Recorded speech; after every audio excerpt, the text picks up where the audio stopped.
welcome everyone. Thanks for joining us today. I'm Meagan Dunphy-Daly. I'm an Associate Dean in the Nicholas School for Experiential Education and Undergrad Research. We're here to discuss a critical issue, the impact of climate change on ocean ecosystems. Our oceans, which cover more than 70% of the Earth's surface, play a vital role in regulating global climate, supporting biodiversity, and sustaining livelihoods. However, as temperatures increase, sea levels rise, and the oceans become more acidic, these ecosystems and the communities that rely on them are facing unprecedented stress. Today's panel will delve into the challenges facing ocean ecosystems, sharing their research and potential solutions for mitigating damage and building resilience. Our panel includes Dr. Dana Hunt, Associate Professor of Microbial Ecology in the Division of Marine Science and Conservation, based at the Duke Marine Lab in Beaufort. Dr. Brad Murray, Professor of Geomorphology and Coastal Processes in the Division of Earth and Climate Sciences, based here in Durham. And Dr. John Virdin, Director of the Ocean and Coastal Policy Program at the Nicholas Institute for Energy, Environment, and Sustainability, an Assistant Professor of the Practice in the Division of Marine Science and Conservation, also based here in Durham. I'll let each panelist introduce themselves and their research, and then I'll have some questions for the panel, and then we'll leave time for you all to ask some questions. So we'll start with an introduction from you, Dana. Thank you, Meagan. So I want to talk today about marine microbes and kind of long-term ecological research we do on the coast. So my research is based at the Duke Marine Lab. So that little island is the Duke Marine Lab. And we take advantage of being in that coastal environment by doing long-term research. And what that means is we go out on the dock and we take water samples every week and sometimes daily following events such as storms. And what that allows us to do, this unprecedented access to the coastal environment, is to really get a sense of the pulse and press of the system. So we're located right where the ocean meets the land. So we're really integrating all the effects of things that happen across watersheds and then how that moves into the ocean. So by sampling frequently, we can see kind of long-term trends, so warming and more acidic oceans. We can also capture rare events such as storms and how those persist in their environmental impacts. Those storms are also part of climate change. So as I mentioned, we can kind of see over these 15 years, we can see kind of repeated annual patterns of things like temperature. And so we haven't actually emerged from the background of natural variability, but temperature is increasing at our site. And then for other variables, nutrients like nitrate, we can see pulse events. And some of those are storms, and some of those are unexplained events. So we can see kind of different environmental variables and how they respond to different forcings in the environment. As I mentioned, one of the major events that we see in our site are tropical cyclones or hurricanes. And so that's an image of our study site, and you can see all that black water leaking out of our swamps and estuaries, moving with it nutrients and potentially formerly sequestered carbon into the ocean. And so at our time series, we can actually capture those events, and we can actually measure how long these weird or changes in the environment persist following these storm events. And having done this now for 15 years, we can actually capture repeated storms and kind of compare across them. And so my research fundamentally is as a microbiologist, even though I do all this environmental monitoring work. And so I wanted to at least remind everyone that microbes are important parts of our ecosystem. They don't just make you sick. In fact, they're the biomass-dominant organisms in the open oceans. And so they act as plants, harvesting light energy and converting it into fixed carbon. And they're also kind of the small animals that eat that carbon in the oceans. So at our time series, we can see these beautiful patterns also in these microbes that are repeating on annual cycles. And I put at the top temperature and light so you can kind of see where we are. And if we look at specific groups in there, we can actually see that they're almost trading off. And what this is, so this is one in blue and red are two different types of microbes that are very closely related. And you can see they're almost switching between them with the seasons. And so what we can learn, hopefully from this data, is how environmental variables, in this case changing over the course of a year, force the microbiome. So we can also use that to infer changes that may happen with global change. Microbes are also wonderful tractable lab systems. So we can put billions of them in a laboratory tractable 20-liter carboy, expose them to future climate conditions, in this case, ocean acidification and warming, and ask how they respond. Did they change their composition? In this case, they did change their composition with temperature, and we also saw them respond with a stress response. This was only 3 degrees of warming, which is what we predict in about 100 years in the surface ocean. So even though it isn't a huge amount of warming, we can see the microbiome is already responding to these changes. We can also use them as model systems to look at how organisms can evolve to global change. So in this case, we took closely related strains, I'm not going to go into the details, and we found that they have different temperature preferences. And we can see by looking at their genes and their transcriptomes how those organisms evolve to those changes, which we can't do in, say, macrofauna, where it takes tens or at least several years to go through a generation. And so the current research I am working on, and I wanted to close with, is that we have all this observational data. So this is kind of the data I showed you before. And we have it not for just bacteria and phytoplankton, we have it for fungi and other heterotrophic eukaryotes.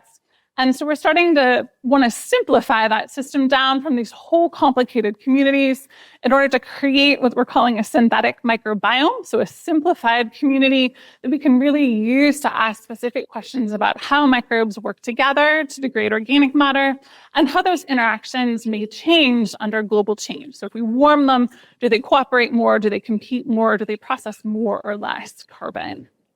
And so I'm going to turn it over to Brad, who is going to tell us maybe about a little bit longer term time series.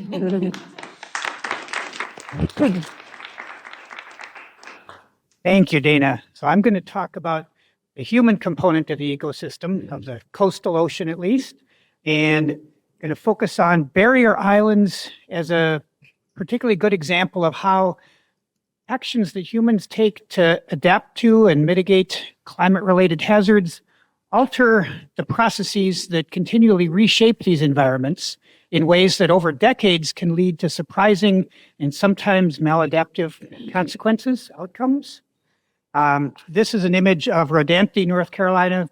Some of you may have heard of this in the news in recent months and years with houses falling into the waves. And it's also been the location of a new, expensive, long bridge that bypasses that section of the island that's gotten so narrow and low that you really can't maintain a highway there anymore. Now, the background of this starts with shoreline erosion. Now, this is just a part of the way barrier systems tend to work. The shoreline tends to move landward over time. And when you build static development and infrastructure in houses, that creates problems. And this also potentially, this landward motion of the shoreline can lead to narrowing of the barrier, potentially. But this also involves the vertical changes, the potential gains in elevation of the landscape surface that tends to happen, especially in the natural state. So this is an image of that same location, Rodanthe, before Rodanthe existed.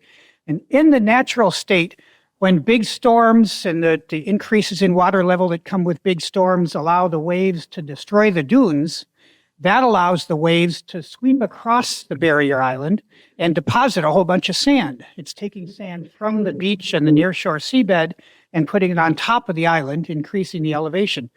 This is just numerical model results just to illustrate this, where the yellow is the later time after some big storm and overwash events have occurred. And in between these two times, the dunes would have been knocked down while that overwash was happening, and then the dunes tend to regrow in between these events. And so as sea level is rising, and it has always been rising essentially for the last many thousands, as long as these barrier systems have existed, this is how these storm processes are why barriers get built in the first, or how barriers get built in the first place, and they're how they are maintained over time with rising sea level. However, if you're a community or a transportation department and have some something to protect on these islands. Understandably, waves bashing across the island and depositing a whole bunch of sand is a hazard that we need to mitigate or adapt to as well as we can to prevent, ideally. The problem is, or the one issue is, when you think a little longer term, the more successful we are at preventing these hazards, the worse things get over time, because we're not allowing that elevation gain that would normally happen. And these overwash events also maintain the width of the island at some, rough minimum width. So the island doesn't continue to narrow indefinitely. So this is an example of a system where the humans are making decisions in response to natural processes, but the humans are in turn affecting those natural processes in ways that change the environment, change the potential processes. I mean, the longer this goes on, the worse the hazards become, because the lower and narrower an island is, the worse the potential storm impacts could be. So that feeds back into the human decision making, and it's a tightly coupled human natural system. You can't study the fates of the human communities going into the future or the fates of the natural environment separately.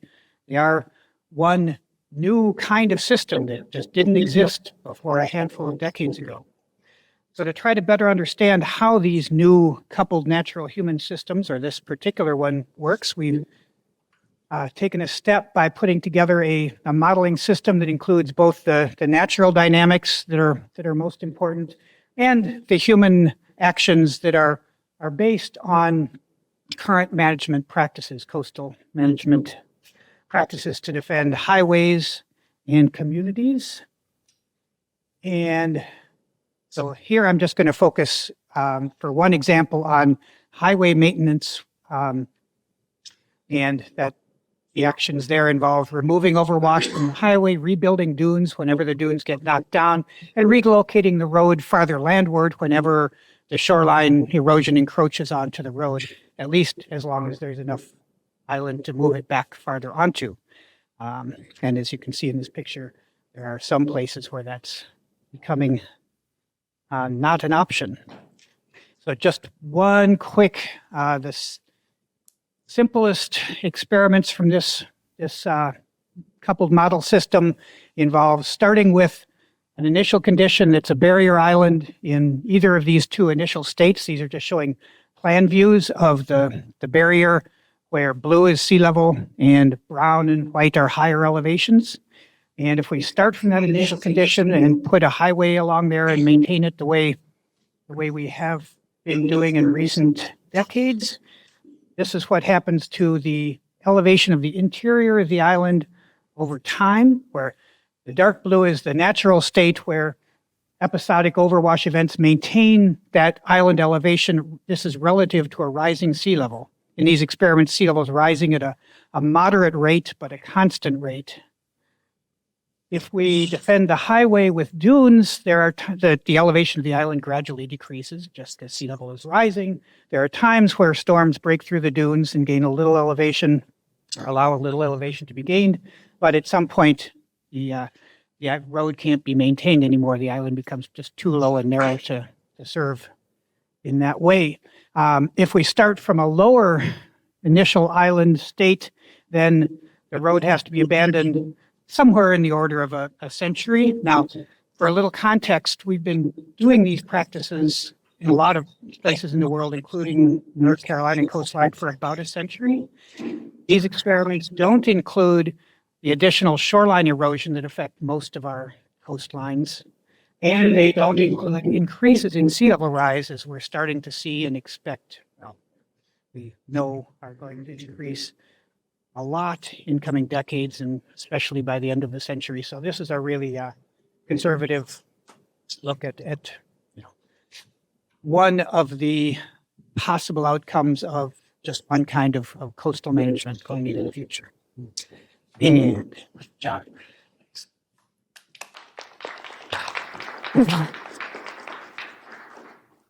Well, thanks, Brad, and hi, everybody. As Meagan mentioned, I'm John Virdin. I lead an ocean policy program at the Nicholas Institute. And I'm going to talk about coastal fishing communities. And we think this is another type of coupled natural human system formed by coastal fishing communities around the world. And I want to talk about these because, first off, I'm interested in what governments do to conserve marine ecosystems around the world and the services that those provide to communities, particularly lower income communities. And also because in the case of coastal fishing communities around the world, these are often ignored by governments, often forgotten in policies that are made. And one of the reasons for that is that many of the coastal fishing communities, many of the coastal fisheries, what we call smaller scale fisheries. If you think of lower technology, think of, say, artisanal fishing, maybe smaller nets, smaller boats. It depends, where you go. These are often part of what's called the informal economy. They're not taxed, they're not counted. Governments may not know they're there, may not really appreciate what these communities are contributing to society, to the economy, to the sustainable development of the country. So they may be ignored, they may be marginalized and forgotten in the ways that these policies are made for how people use the coast, and particularly how they're affected by rising seas and changes in coastal ecosystems. So I wanted to show this project that we undertook a few years ago to try to highlight the snapshot in time, maybe what isn't counted should be, and really counts a lot in many of these countries, these small scale fishing communities around the world. So we undertook, this is not just me, this was myself, a colleague, Javier Basurto, the UN Food and Agriculture Organization, World Fish Center. We undertook this massive synthesis effort to try to pull together existing data around the world to better measure just how important these small-scale fishing communities are in societies around the world. So we had to go to a number of countries around the world. We did case studies with local researchers to try to pull together existing data sets that maybe weren't being reported by governments. Maybe they'd been aggregated with other types of fishing and activity, and try to tease out just how important these small-scale fishing communities, these small-scale fisheries are in societies. And so we just finished this up in last year, 2023. Well, I guess now that's a little over last year. We're in 2025. But it was, as I said, it was a pretty large effort, over 800 people around the world over 5 years contributing to pull this together. And some of the results, just the snapshots that come out of this, kind of illustrated for us really how significant these fisheries are in aggregate. You can see here, this is including not just ocean fisheries, but inland small-scale fisheries. But when you do the numbers and you see that 492 million people worldwide in 2016 were at least partially dependent on small-scale fisheries for their livelihoods. You look at the number of people employed in fisheries worldwide, 90% of employment comes from these smaller scale fisheries. If you look at the contribution of food security to nutrition, as we have started to understand and profile more and more the nutrient composition of a lot of these fish species, we start to see that in aggregate, this small scale fish catch could provide significant portions of the recommended daily intake for a lot of people around the world when it comes to some critical micronutrients, particularly for early childhood development. So what we did is we took this large snapshot, 5-year snapshot of these diverse indicators of contributions of small-scale fisheries to society, pulled these together and put this picture together for policymakers so that hopefully, again, what now gets counted more starts to count in policies and priorities. And so this has gone now. The UN's Food and Agriculture Organization has started to feed this into meetings of its member states. You start to see this get on the agenda for governments when they come to set policy for fisheries, for ocean use around the world.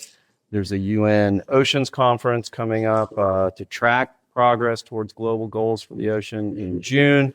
Again, this will feed into that. Just again, not new primary data collection, but a synthesis effort to try to make more visible to policymakers all the different contributions of these small-scale fishing communities, which just haven't been, in many cases, counted before. So just To illustrate again the scope and significance of activity along the coast in many places throughout the world, often lower income contexts, that are going to be affected by climate change, by changes to marine ecosystems, to the food webs that Dana mentioned, and to the coasts that are shifting that Brad mentioned.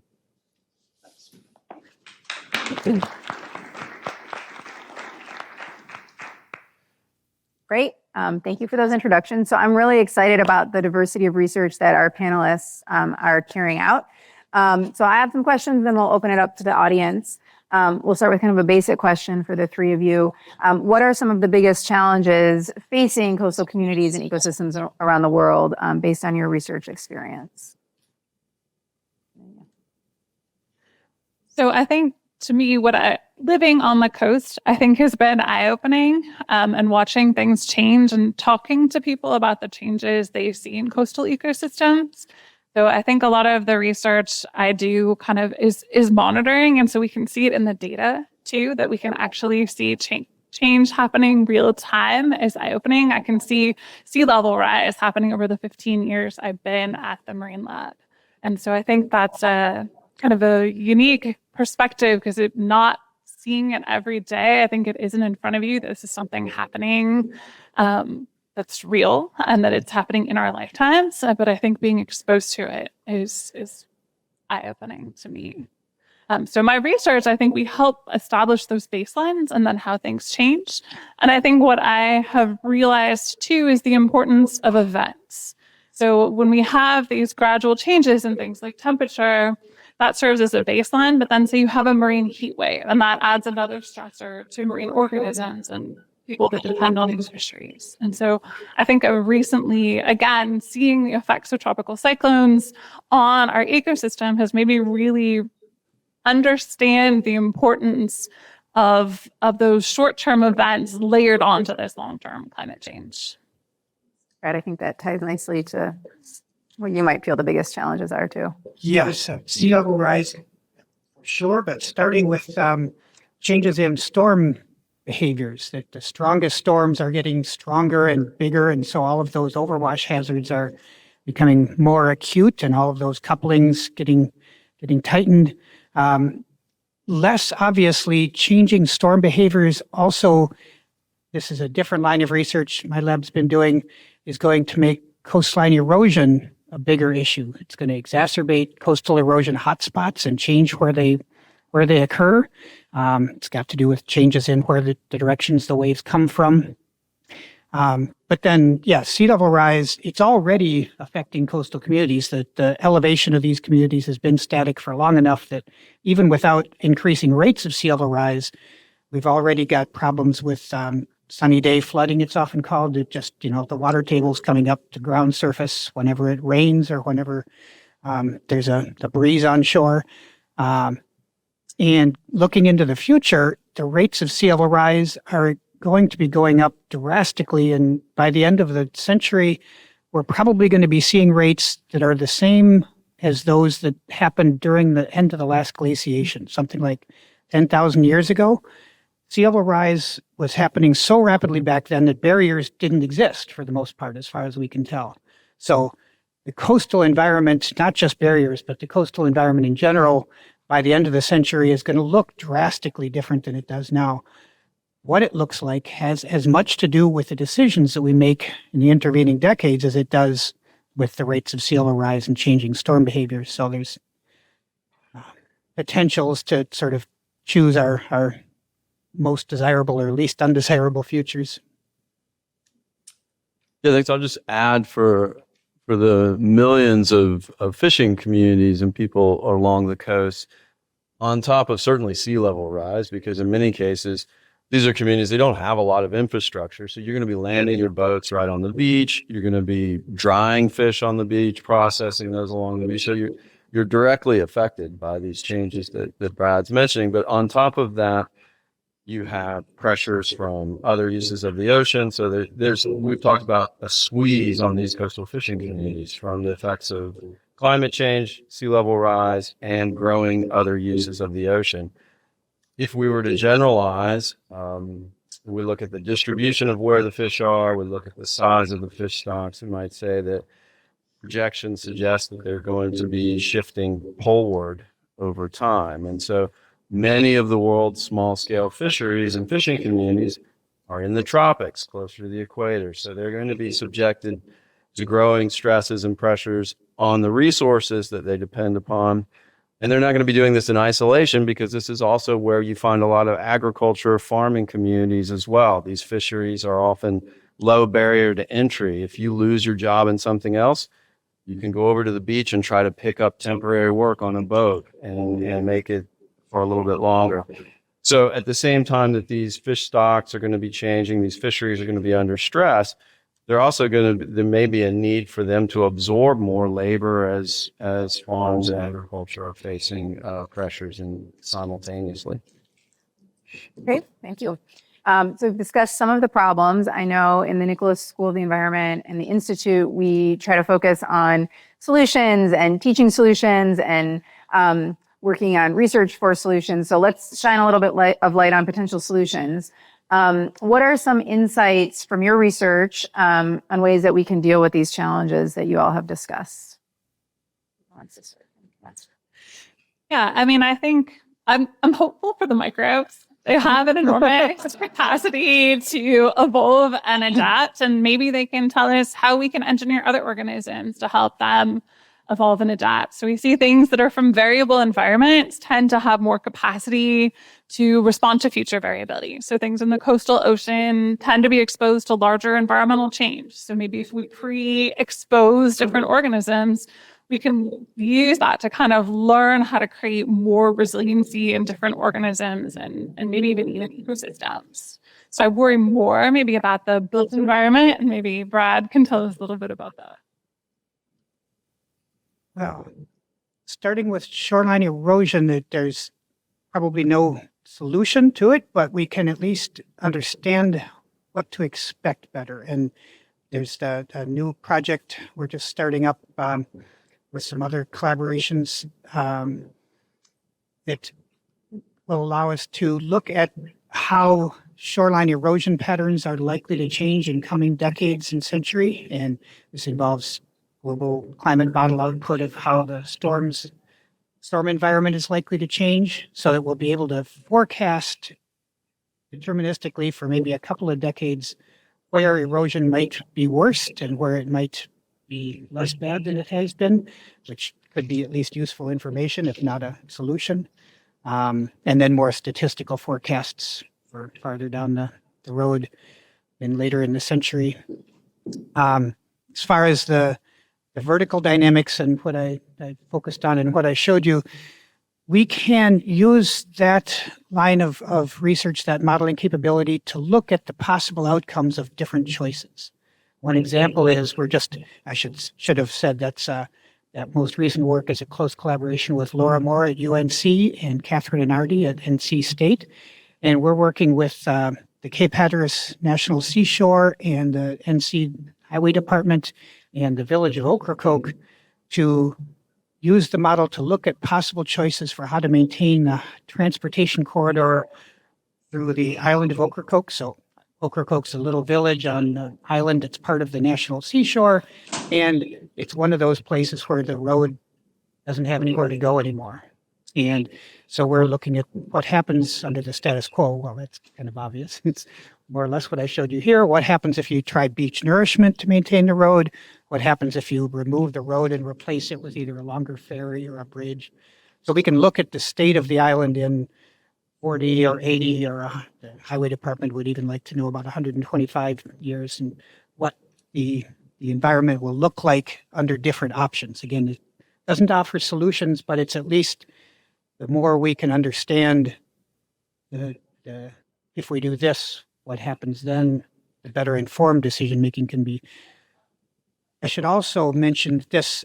There's a line of this work that involves coupling with coastal economies and housing markets, and that all started with a collaboration with Marty Smith here in the Nicholas School years back. And that has a lot of potential information that people could use in this same sort of if we make these choices, then this is what the coupled physical and human environment might look like. As an example, there's a tendency for more coastal protection, more beach nourishment, and doing construction to justify, if the housing market is valuable enough to justify that, then the protection justifies potentially more valuable development, justifies more protection, and all that's a feedback that can keep going so long.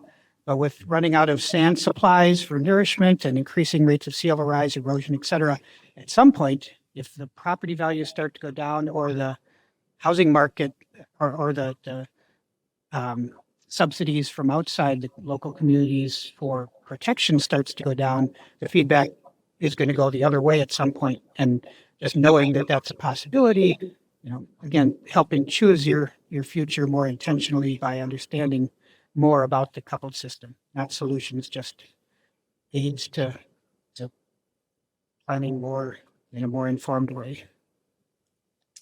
Yeah, thanks. I'll just say quickly, when it comes to these coastal fisheries, if you look at the current recommendations from the UN to governments in terms of solutions, all of this work is just reinforcing the need to do what we already know works when it comes to fisheries, to better manage fisheries, to limit how much is caught, to reflect the biology of the fish stocks, to reflect the ecosystems they depend upon. You see some scientists have recently come out and say, well, we need to maintain a bigger cushion. So maybe if in the past a generalized trend was you catch half of the unfished fish stock, or 40%, maybe we should bump that up or reduce that now that you leave 60% in the water, so to speak, to have a bigger cushion in the future. So it's the solutions are focusing on reiterating the need and the urgency to do what we already know works in terms of managing fisheries and preserving fish stocks and their ecosystems, given the changes that are already occurring in the water and what we expect. Great, thanks.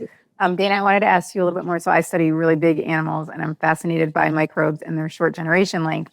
So I was wondering if you could tell us a little bit more about adaptation strategies that we can learn from studying microbes in the face of climate change. Yeah, just share that. Yeah, so microbes are tiny. They can reproduce in under 10 minutes under ideal conditions. They have small genomes, and they're surrounded by viruses, so they don't have sex the normal way animals do, but they exchange DNA in creative ways across species boundaries. So they have this enormous capacity and access to all these genetic resources that maybe if you're a whale and you maybe encounter one other whale during breeding time, you don't. So what can we learn from microbes, I guess, is that we can use them to expose them, as I've said, to future climate conditions. We can even evolve them and see how their genomes change. Will that help maybe if you want to add it to, not marine environment, but crops? If you wanted to genetically engineer a crop, maybe you can use these same strategies. So I think they have that capacity because you can't put a billion whales in a bottle and heat them up. That would be a huge ethical violation. But we can do that to microbes. And we can also do what we call space for time substitution. So we can look at different environments and say, where they're warmer or subject to maybe more ocean acidification, how have those organisms evolved? They also have tiny genomes, so we can sequence lots of them. So we have this tremendous capacity to look at their genetics, to manipulate them. We can even alter their genetics relatively easily. So I think they make great model systems for understanding even things as large as whales. My 4-year-old wants a blue whale as a pet, so I feel like I need to transition him to wanting microbes now as a pet. Right, exactly. Okay, so in thinking about humans, what are some things that policymakers should do right now to address challenges of climate change? And John, I know you said keep on doing what we know works, but if there was something that we could do right now to address climate change, what would you recommend? Yeah, I mean, the immediate thing, as I said, not to repeat myself, but trying to address the stresses that these coastal fishing communities are facing right now. And when we, as part of this study, when we consistently talk to them, say, what are the biggest threats to your communities right now? It's interactions with large industrial fishing vessels that are often coming in from outside the communities, that may be coming in from outside the country, that are licensed by the governments. And these large vessels They might go through and destroy nets. They've even go through and run over boats. People have lost gear. They've lost their lives to these large conflicts with larger vessels. So creating a safe space for these communities to operate in the ocean is the first step. And that's one thing we've been trying to profile as we started to get into this snapshot is how many governments have actually started to zone off parts of the ocean just for small scale fishing and prohibit large industrial fishing. And we found that 44 countries have done so. Now we're going to start working. We have a colleague, Pat Halpin, who has a marine geospatial ecology lab using satellite data to track the large vessels. And we can see, okay, are they encroaching in these zones? Are governments actually enforcing these coastal zones for small scale fisheries, or are they just on paper? And so that's something I think that's already happening now that we can strengthen now. Again, just trying to build in more of a buffer for some of these communities amongst the different stresses that they face. Brad, do you want to add anything about something policymakers should do now in terms of dealing with some of these barrier islands and the challenges that we're facing? Well, I hesitate to prescribe policy. Well, the obvious, if we cut down on emissions, then sea level rise later in the century will be less bad. But more broadly, I'd say just thinking longer term and in larger spatial scales. I mean, the longer term just follows from what I was talking about here, that thinking about things on the time scale of the next storms, a handful of years, leads you toward potentially a very different set of optimal plans than thinking about things in terms of some decades or the end of the century does. And some of the things that make sense on the short term are maladaptive on the long term. So thinking longer term, but also different parts of the shoreline affect each other, it turns out. We can use this modeling framework to look at that. Decisions that are made on one part of the coastline end up affecting the erosion rates there, which cascade to other parts of the whole part of the coastline that communities and highways and whatever other entities, national shoreline share. Their decisions, some of the economic and physical coupled modeling we've done suggests that you can get better outcomes, greater net benefits for everybody if you make management decisions that are coupled alongshore, coordinated alongshore. So people currently just think each stakeholder is doing things without thinking about the others, and there's opportunities for better overall outcomes by coordinating more. So I know one thing I'll work on with my undergrad students this semester is science communication. And so thinking about how you all communicate your research and as scientists and concerned citizens, how can we talk about climate change, especially to people who may not be receptive to having that discussion? Yeah, I can start. So I live on the coast in a small rural community where people tend to not feel comfortable talking about global change as an issue. What people will talk about is sunny day flooding. So flooding, it happens with these king tides. The king tide report is now in the local newspaper and in our town newsletter. And people start to pay attention to when I'm not going to go to that place because it's going to be flooded. It's starting to affect access to schools, to businesses. It's changing people's lives. I had to drive through floodwaters coming out of the drains for the first time where I couldn't avoid it. And so I think that is a way that people are willing to sort of start to talk about uncomfortable things. They might not want to talk about where that's coming from. They might not yet feel comfortable talking about warming oceans or warming climate, but they're willing to talk about things that they see in their daily life. And so, as I've said, living at the coast, they can see that happening. They can see the erosion of salt moving inland and changing what used to be farmland into marshland. And so those are things people can see. So how can we maybe make these things real and tractable for people who aren't living near a coast, who don't see the immediate kind of impacts on their daily life is a challenge. So I'm hoping our other panelists have some other.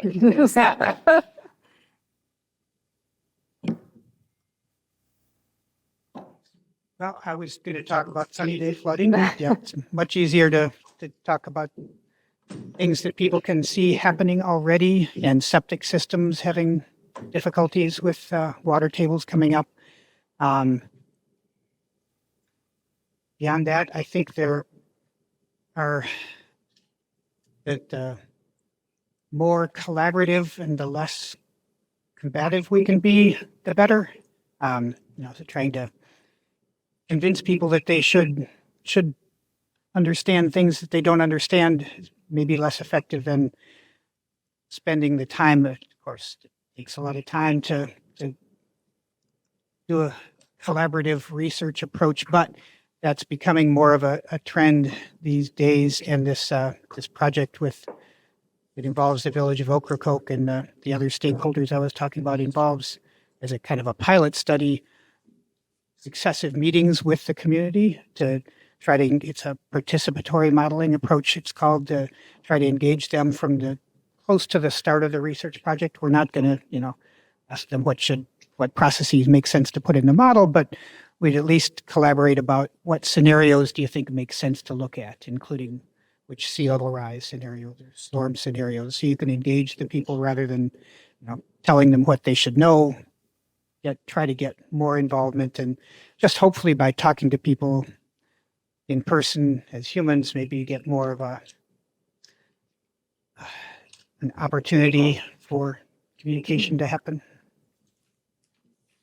Yeah, I'll just say briefly in terms of communication. Again, one thing that kind of surprised us in this study was how much we found around the world small-scale fishers and fishing communities are organizing and almost into unions, not just national levels, but continental levels, even kind of global. So there are, I think, more and more opportunities to do this type of collaborative research that Brad's mentioning, where you can work with at least unions and associations of fishers to start to study some of these trends. But also in terms of communication, I think from my own experience, talking to fishing communities, talking to fishers, fisher folk, they will say often that this is a way of life. And so recognizing that this is not just a job, it's a way of life, and talking about changes to your way of life. That go even just beyond the climate change. You're coming back, your nets have a lot of plastic in them as well as fish. What are the flooding events that you're seeing happening on your beaches here? So again, just as with colleagues, talking about specific events that people are seeing in their lives because this is a way of life for many people. So we're at the Duke Research Summit. So I'd like to ask you, how does being a researcher at Duke provide a unique perspective or obviously location for your research? So can you all just talk about how being at Duke has helped you with what you're doing? So I didn't start out as a marine scientist. I started out as an environmental engineer. But being at the Marine Lab, having access to that environment made me start the time series. And so just having that access, being able to involve about 120 students, faculty, other researchers, so just the ability to involve people. And that has really, I guess, changed the way I think about science. And honestly, teaching classes, and not in my subject area, so I don't teach microbiology. I teach coastal watershed science. So we go out and we go to farms, we go to wastewater treatment plants, we talk to coastal management offices. So just engaging with stakeholders has really shifted my science and I guess the way I think. And also I'll cheat and say interacting with Duke students. So they're really brilliant, smart, passionate people. And I'm sure we've all encountered, I guess, climate fatigue, kind of almost the depression the students get around. So trying to give them stories and ideas of how they can make a difference and not kind of succumb to the hopelessness of climate fatigue. And I think that has also influenced how I think about science. Proximity to a really cool coastline is part of my answer. The Carolinas, the coastline has got all sorts of really beautiful attributes, including data-rich, well-studied, economically important, and really cool shapes to understand. But beyond that, and that's just our case study that we're looking at things that apply presumably everywhere in similar environments. But it's a great case study. attributes of Duke that the opportunity for and encouragement for interdisciplinary research is super key. All of this work, or a lot of this work, started with somebody, Mike Orbach at the Marine Lab, matchmaking Marty Smith.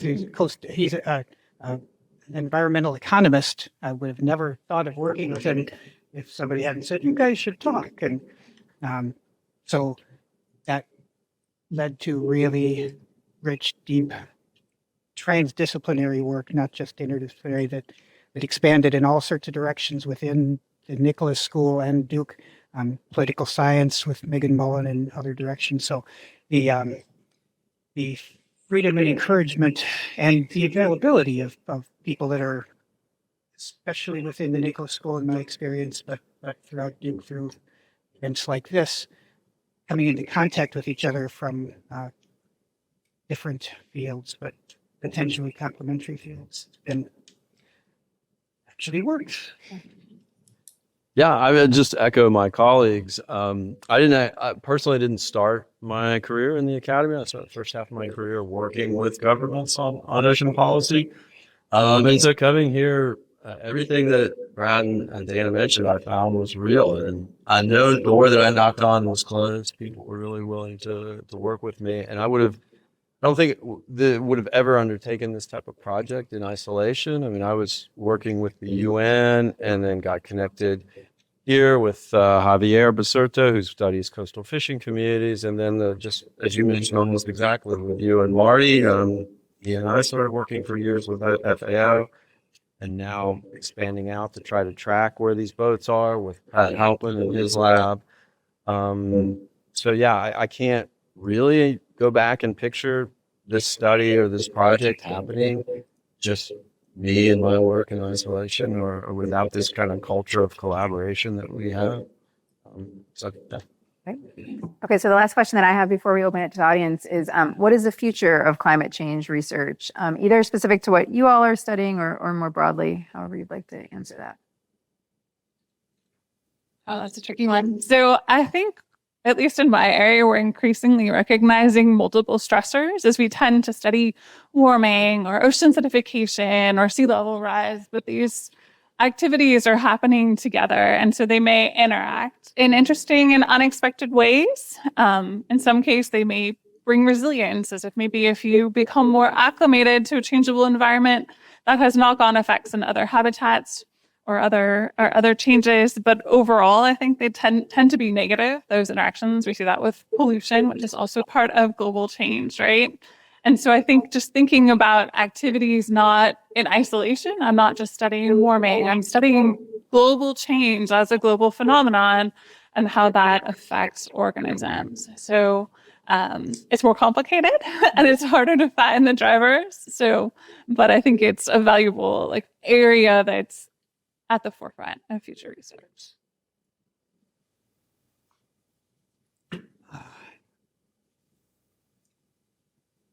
Got a lot of predictable answers, starting with coupled human-natural dynamics is something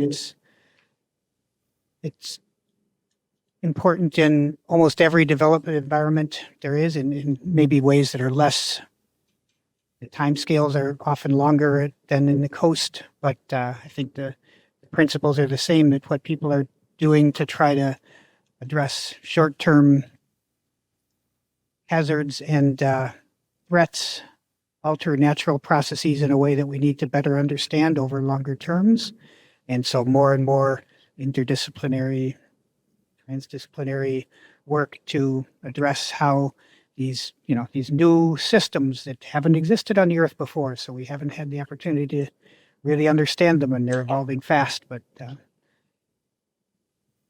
that also necessarily involves a lot of collaboration with the stakeholders involved, partly as a pragmatic thing and partly because to understand that new system, you have to understand the human components fully. I'm speaking as a physical scientist.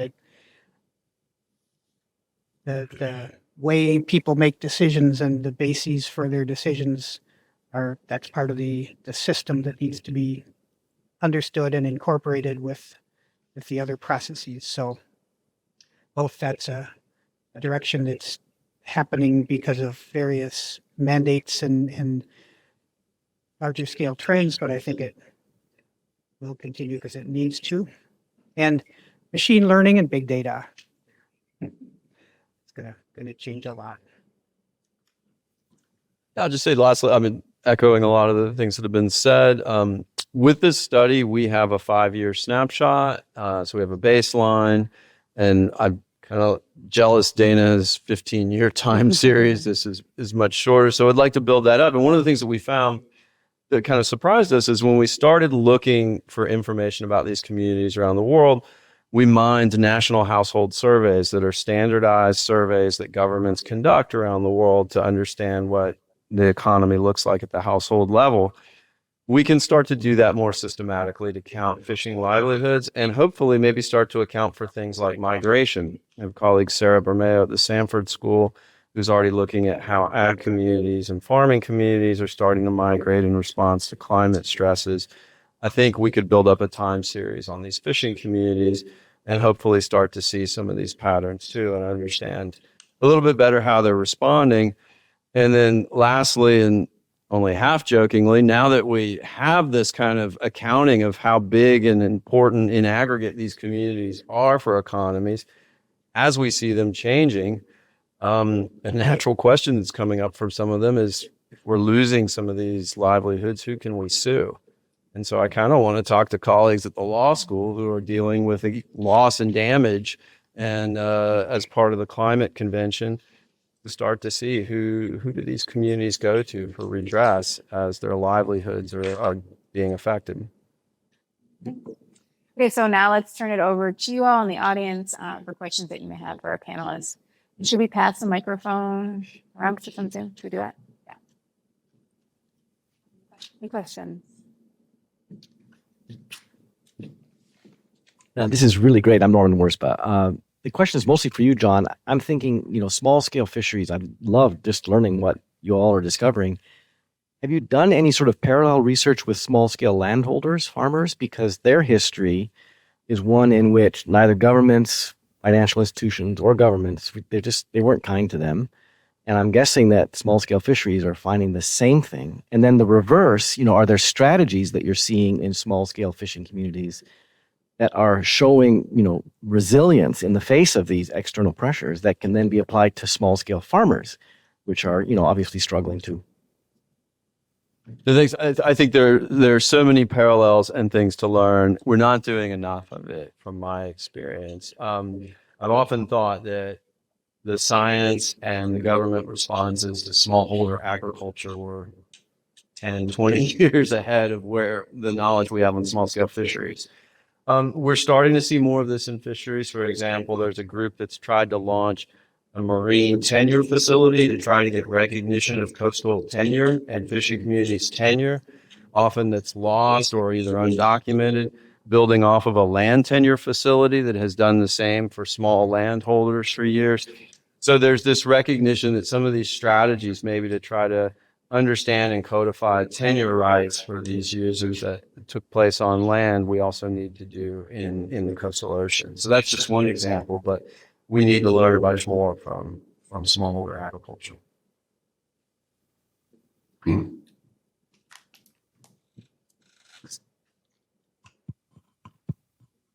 Hey, thanks, y'all. I'm Blake with the Office of Climate Sustainability. This one's for you, Brad. When I first went to grad school in my early 20s, I was studying coastal geology and big into Warren Pilkey, rest in peace. And I remember vividly one of my first phone calls to an economic development officer in Carteret County was going really well until I started asking him about barrier islands. And he said, "Are you one of those Pilkey guys?" And at that moment, I didn't know that I was, but I guess I was. And I'm just curious, you're talking about your work in Ocracoke, and you're talking about the need for coordination across the large swath of North Carolina coast. I'm wondering what the sort of temperature is on these economic development officers in counties or at at the state level to the work you're doing right now? Thank you for that question. I think that's a lot of answers that I would like to give to that. Starting with Oren is a wonderful best buddy and miss him a lot. His approach to these issues had good points and bad points, and the good points are making really striking statements that bring a lot of attention to issues that should have a lot of attention. So that's all good. And I made some other really good points along the way, but his way of doing it also tended to polarize the debate in ways that it sounds like you experienced a bit. So that's been a legacy to work around, that polarization is still there between development, engineering circles, and potentially other voices. So that, I think, that approach was more prescriptive in saying what should be done and shouldn't be done, and that's part of the polarization, leads to some of that polarization. The approach of that I've taken and people I've worked with is more like trying to figure out how the system works rather than how it should work. Marty's kind of language, to figure out if we do this, that's what's likely to happen, or that's more likely to happen. And if you do this other thing, this is more likely to happen. And maybe one of those things is retreating or removing the highway and replacing it with a ferry. Some of the things that would fit into what Oren would have advocated of not necessarily abandon all barriers completely forever, but if you are able to work with people to say, these are just the array of choices you're thinking about, and let's see what the possible consequences are to the best of our ability to examine that. That's a different thing than saying, science tells me this should be done, and it has a different set of responses. So no, I haven't really had that experience, that kind of pushback. The highway department or the Park Service are really happy to examine these things together. Thanks.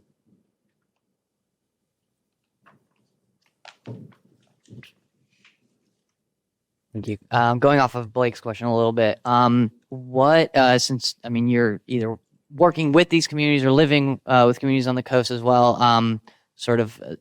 being scientists, but also being community members in this way or interacting with these folks too. What is something that you've learned in return that maybe is informing your work that was maybe a little surprising or different, or you hadn't thought about before, that maybe has also changed how you approach your research? So, yeah, any of you are. Thank you. Well, I don't live on the coast, so I'll pass this to Dana in a second, but septic systems. Didn't know before we started hanging out or having meetings with some of the communities that's one of the biggest things on their mind at this point. That intersects a lot with what we've been thinking about, but wasn't. What is the issue? Just the rising. So septic systems need to be above water table. As sea level rises, water table in terrestrial coastal environments goes up too, and so a lot of septic systems are now a lot of the time not above the water table as consistently as they need to be. And so, there's no sewer systems out to these communities for the most part. And that, especially if your landscape isn't gaining any elevation, that's just getting more and more acute and will continue to be a bigger and bigger problem going forward. So, So their contents will bubble up into their shower drains, for instance, which is obviously not fun. really good. So I think the future is children. So not just in my personal opinion as a parent, but I have colleagues, Liz Damati and others who've done research about using children to kind of teach their parents about things like climate change. So I'm a Girl Scout troop leader, and I try to insert little science lessons and talk about being a scientist all that I can. And they will bring up things. So we extracted DNA from strawberries, and they'll bring that up again and again. And so you'll see how their minds can accumulate things. It's a bit trite, but I think it is a good way to get to a broader public is through educating children that have kind of more open-mindedness perhaps than adults. And it's also gives they are our future. So hopefully as they grow up into adults, they just have more understanding of the scientific issues and understanding of how it will impact their lives. So. Thanks. Yeah, I think the thing that surprised me the most out of this, I would say, is really understanding, being able to measure how important these fisheries are for nutrition. I used to, as I said before I came here, I worked with governments. I was talking a lot with ministers of finance. We used to always talk about these fisheries and these systems in economic terms. Like, look, you care about dollars and cents. I would have loved to have been able to talk about these systems in terms of health. And we just didn't. It's only been the last 10 years where biologists have been more systematically taking parts of these species and understanding the nutrient composition and profiles and building global databases where we used to just talk about them in terms of protein. Everything's protein. Now we're talking about micronutrients that might be important for early childhood development. It's a different conversation about how much nutrition is banked out in the water there for these communities that we didn't have before. So that's been a big eye-opener to me from this.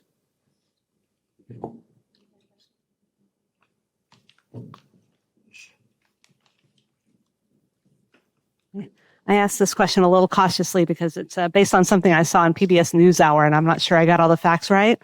But I've spent a lot of time in Ghana, and when I was there, people talked about how, we have local fish. So why are we buying fish from China, right? You go to the grocery store, fish is from China.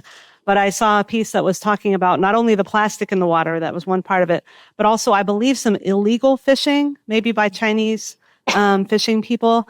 And so they're basically catching all the fish offshore, and then they come in and they sell it to people who are the traders of fish, because the traders have no other source of fish because the fish can't be caught by the people on the coast. So I was just wondering how widespread that problem is. I can take this really quickly because I have worked a little bit in Ghana over the years. We don't have time for the sad story of Ghana's fisheries, but it is a sad story. There is what we would say like a food fish deficit. It is a country that has an incredible tradition of fishing. There's prolific fishing communities for a long time, but they import a lot more fish than they catch. And they have really typically overexploited fish stocks for a number of reasons over the years. But that is a feature of it, is that as a response to that, some of these small scale fishers actually just go and buy the fish right off of the trawlers and bring it back and sell it in the local markets. Actually probably a reasonable response to dwindling fish catches. But yes, Ghana, illegal fishing, foreign fishing, depleted stocks. Ghana's fishery stories. It's all hopeless. There's been a lot of work and communities making progress, but in total, it's a bit of a sad story.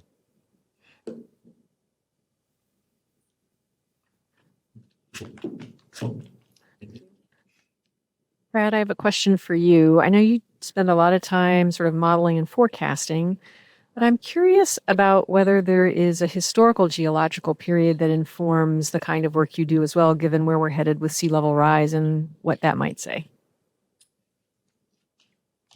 Yes, that's a great question. A lot of the modeling of shoreline change, coastline change, and the forecasting I talked about there, that all started with a project looking at the last century's shoreline change, coastline change patterns, and using the Carolinas as a case study. So we went from historical meteorological observations going back to 1870, when ships started taking meteorological observations, and downscaled to the wave forcing on the Carolina coast, and looked at our hindcasts for how patterns of erosion in that particular system, again, as a a case study for other coastline types, where the broad brush strokes are probably applicable, well, are applicable in other places, but what we found was patterns of where the erosion was strongest in particular decades that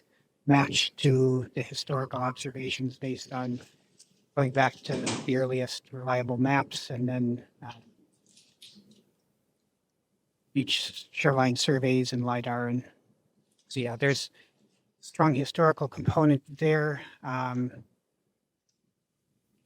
For the sea level rise part, well, sea level rise itself is based on a lot of tide gauge data that goes back a century and a half. The longer term, it's a little complex, but there's a whole community of coastal geologists that try to look at things thousands of years in the past based on what's left on the seafloor. So we do know sea level has moved a certain amount during this interglacial period. It seems like barriers didn't exist in the early part when the sea level rise rate was really high, but it's not an easy thing to detect because the evidence tends to get erased as the shoreline moves landward. So, but there's enough evidence that people are pretty confident that barriers and big deltas, that's an aspect we haven't talked about here, another branch of work that I'm involved in, that big deltas didn't develop until about 5,000 years ago, probably about the same time barriers became prevalent when sea level rise rates slowed down enough for things to start working like they have in the last several millennia. And so that gives us reason to expect that at the end of this century, coastlines are going to just be vastly different. That's really helpful. John, a question for you is, I would expect that the fisheries themselves would adapt to a certain extent with a change in climate. And I'm just curious, you're hearing anything from the communities along those lines? The stocks don't stay static, they change with the environment. So what have you observed through, the ILL project along those lines? Yeah, you can see in some cases communities shifting the species that they're catching. So they're catching different types of fish. Ecosystems the trophic webs are shifting a little bit for them. It's been challenging to tease out what is happening because of, say, some of these climate effects versus what we just mentioned in Ghana, the large trawlers also operating offshore or some of these other stresses and changes on the system. So I think typically what we see are, communities are adapting to try and catch different types of species. They'll even use different gears. Many of them may be going farther and farther. You will see fishers from Senegal setting up communities down in Angola or all along the coast, moving, migrating, trying to follow the fish that they're looking for. But they're facing just the variety of these different stressors that makes it harder and harder to adapt. And you can adapt to one or two over time, but when you're facing increasing industrial activity, facing heat waves, sea level, all of these different things that we're talking about, it gets to be tougher and tougher on the communities. One last question. And apologies to folks who are in the other two climate ones, because I'm going to ask the same question. But I'm Ben. I'm from University of Marketing and Communications, or Communications and Marketing, whichever we are. And part of our charge is to look at research at a university level, to look at the climate commitment at a university level, and look at our community engagement at a university level, and how those things come together in a space like this is really, it's fascinating and it's encouraging. And so my question to you guys, you guys have touched on communication a number of times, on how, you talk about how we work with the Pilkey effect, and how we're talking about things, or how we deal with talking about these sorts of issues when we're talking about climate fatigue with students and that thing. But I guess I would say in general, if there's spaces where you would want help with communicating out the messages that you think important, what are ways that the Duke community and the communications community within Duke, how can we help you guys do that? And then also, are there things that you feel like we should know about what you need to be communicating out there. So hopefully that's not too vague.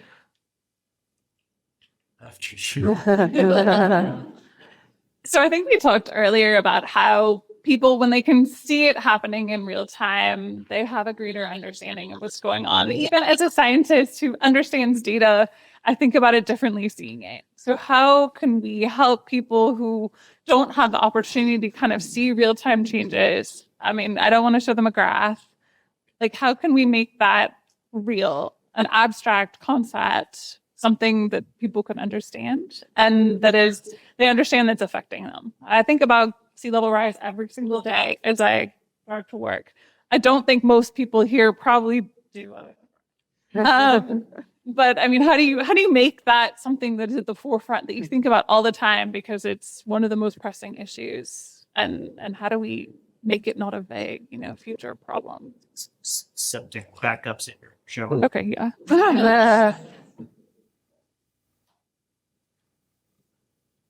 Well, I guess predictably, people tend to think in short terms, and it's partly that humans discount the future and care less about it. But I think there's also a lot of just not thinking about it. We understand sea level rise, and probably a lot of people know that it's going to be faster, and thinking about everything else as being static. And so the idea that these, especially coastal landscapes in general, but coastal landscapes change so much more rapidly, the understanding of the longer term context. That, these landscapes haven't been where they are for very long. They wouldn't tend to be in that same place. Things sort of on that basic level, not, basic's the wrong word, but, just that not millions of years time scale, but even centuries, decades to centuries. And some of the counterintuitive and unexpected aspects of the potential mismatch between thinking about things in the short term with all of these very acute hazards and the longer term when the hazards might get more acute because of the things you're doing in the short term. Thanks. I mean, just really quickly, I'll just say, in terms of messages, I think helping us communicate on what's at stake here along these coastlines and these coastal fishing communities would be helpful.